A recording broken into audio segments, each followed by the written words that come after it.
Bonjour à vous, ici Andrea, bienvenue dans True Story. Aujourd'hui, je vais vous parler d'une femme qui a marqué l'histoire médiévale malgré elle.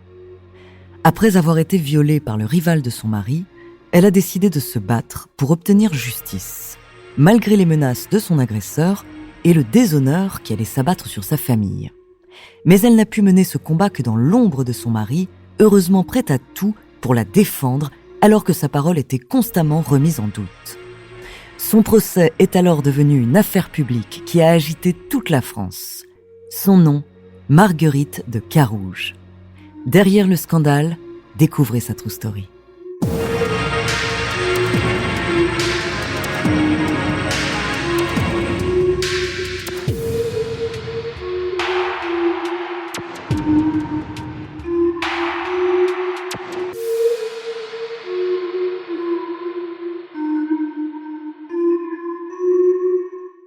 Attention, dans cet épisode, nous allons parler d'agression physique, de viol et de combats violents. Mais avant de commencer à vous raconter cette histoire extraordinaire, laissez-moi vous présenter notre partenaire.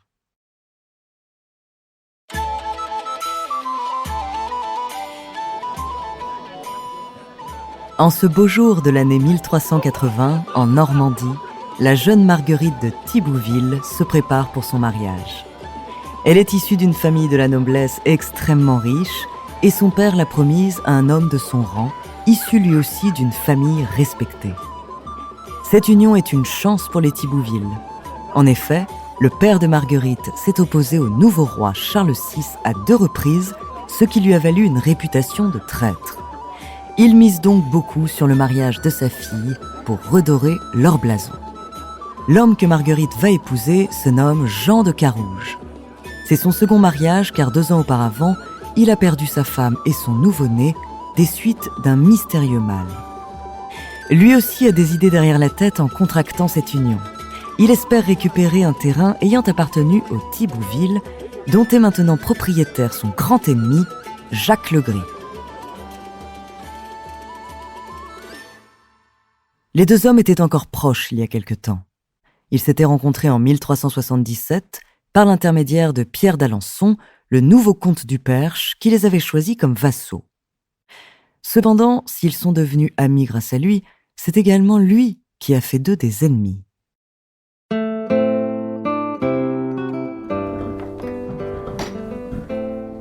Très vite, le Gris a été nommé écuyer du comte et il est devenu son favori. Il était largement récompensé pour ses services et sa fortune grandissait.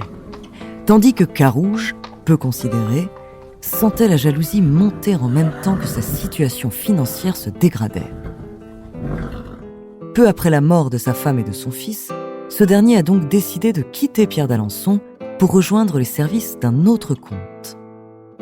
Vers 1382, on raconte tout de même que les tensions entre les 2 hommes se sont apaisées, car on les aurait vus ensemble à une fête, et Carouge aurait même prié le Gris d'embrasser amicalement Marguerite.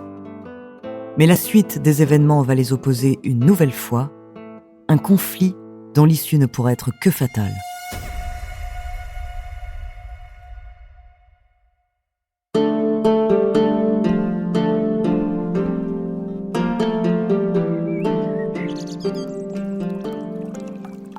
Marguerite passe une grande partie de l'année 1385 loin de son mari, dans leur campagne normande.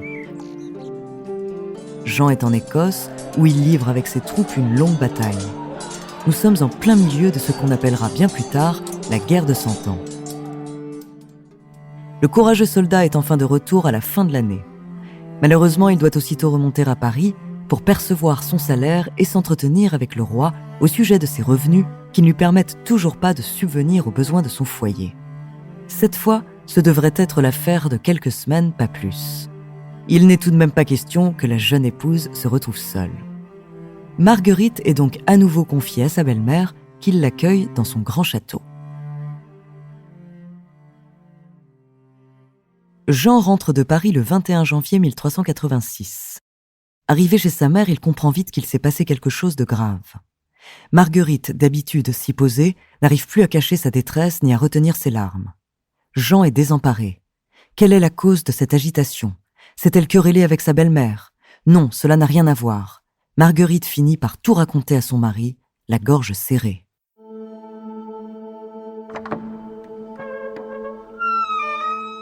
Trois jours plus tôt, Jacques Legris, avec l'aide d'un certain Adam Louvel, s'est introduit sans autorisation dans le château.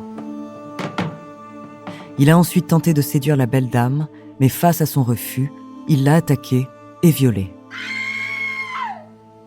Carouge est hors de lui en entendant tout ça. Marguerite, elle, n'a qu'une seule chose en tête, faire punir Legris.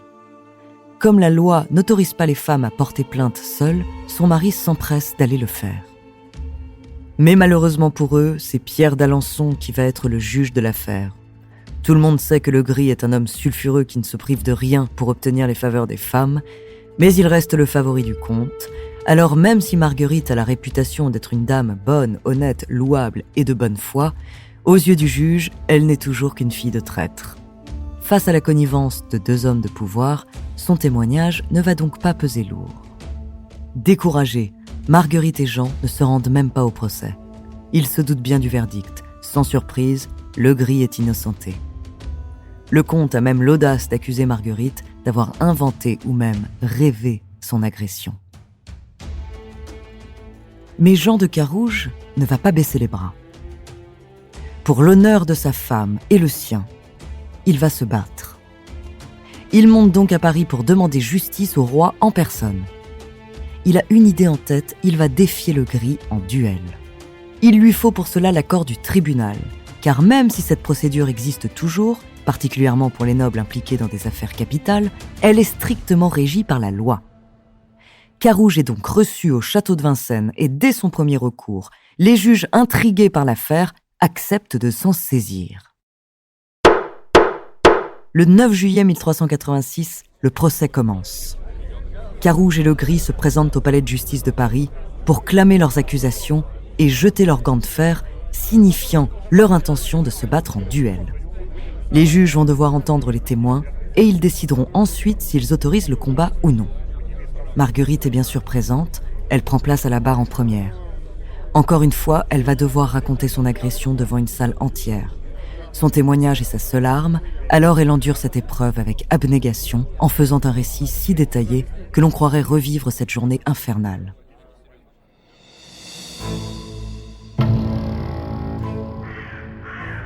Ce matin d'hiver, sa belle-mère était absente car elle avait dû se rendre à la ville voisine pour des affaires importantes.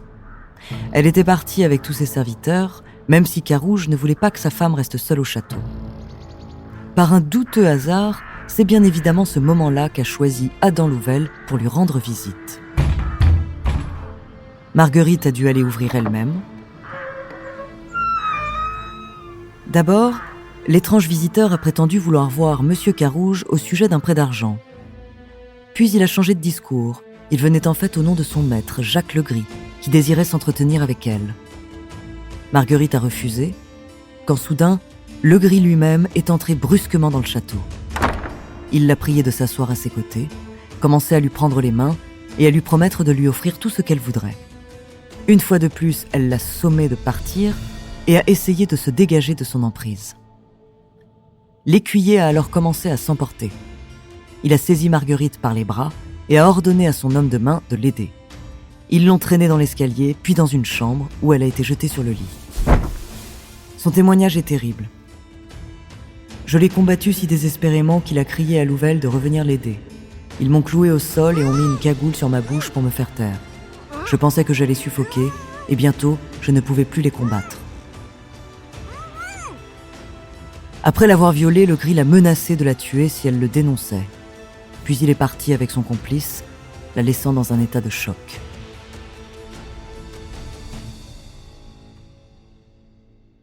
Après le témoignage de Marguerite, une servante passe à la barre, suivie d'Adam Louvel. Comme ils ne sont pas issus de la noblesse, on les torture pour tester la sincérité de leurs paroles. Puis vient le tour de Jacques Legris. Il se défend en fournissant un alibi pour le jour du crime, appuyé par plusieurs témoins attestant qu'il était à 25 milles du château. Il désigne Carouge comme un homme jaloux et frustré, prêt à tout pour restaurer sa fortune. Jean de Carouge réfute tous ces arguments. Il démontre que Legris a bien pu faire l'aller-retour de 25 milles en une journée à cheval et il souligne qu'il n'aurait pas eu la folie d'inventer une telle histoire, vu le déshonneur que cela a porté à sa famille. Face à tous ces éléments, les juges ne peuvent trancher. C'est la parole de Legris contre celle de Marguerite. L'affaire va donc se régler en duel. Ainsi, Dieu lui-même fera justice. Si Legris perd, c'est que Marguerite disait juste, mais si c'est Carouge qui se fait tuer, cela prouvera que la victime mentait et elle sera aussi condamnée à mort, brûlée vive en place publique. Très vite, à la cour royale et jusque dans les plus petits villages, on ne parle plus que de cette affaire. Le duel tant attendu est cependant repoussé par le roi lui-même qui craignait d'être en retard pour y assister. Le 29 décembre 1386, des milliers de Parisiens affluent dans la cour du monastère de Saint-Martin-des-Champs, où va enfin avoir lieu le combat fatal. Marguerite, tout de noir vêtue, assise dans les tribunes, prie de tout son cœur. En armure, Jean de Carouge et Jacques Legris se présentent solennellement devant la foule. Tous les deux sont de très bons combattants. Le duel s'avère donc difficile. Ils montent à cheval et la joute commence. Ils chargent l'un contre l'autre à plusieurs reprises. Lorsque leurs lances se brisent, ils s'attaquent à la hache. Legris prend un premier avantage en blessant la monture de son adversaire. Le combat se poursuit au sol. Carouge reçoit un coup d'épée à la cuisse. Il continue à se battre mais glisse sur une flaque de sang. Le public se délecte de ce spectacle et retient son souffle en voyant l'issue du combat se rapprocher.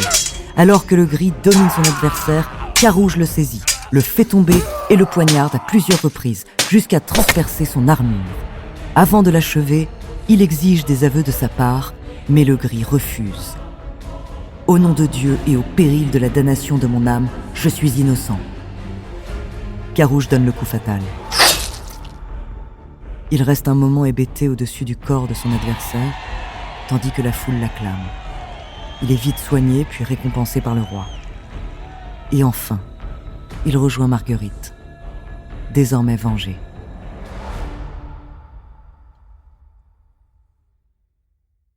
Grâce aux notes de l'avocat de Legris et à un chroniqueur de l'époque, ce procès historique est extrêmement bien documenté. Malgré cela, le récit du duel Carouge-Legris a été complètement déformé, jusqu'à devenir un des exemples les plus célèbres d'erreurs judiciaires. Certaines chroniques rapportent en effet qu'un autre homme aurait avoué son crime sur son lit de mort.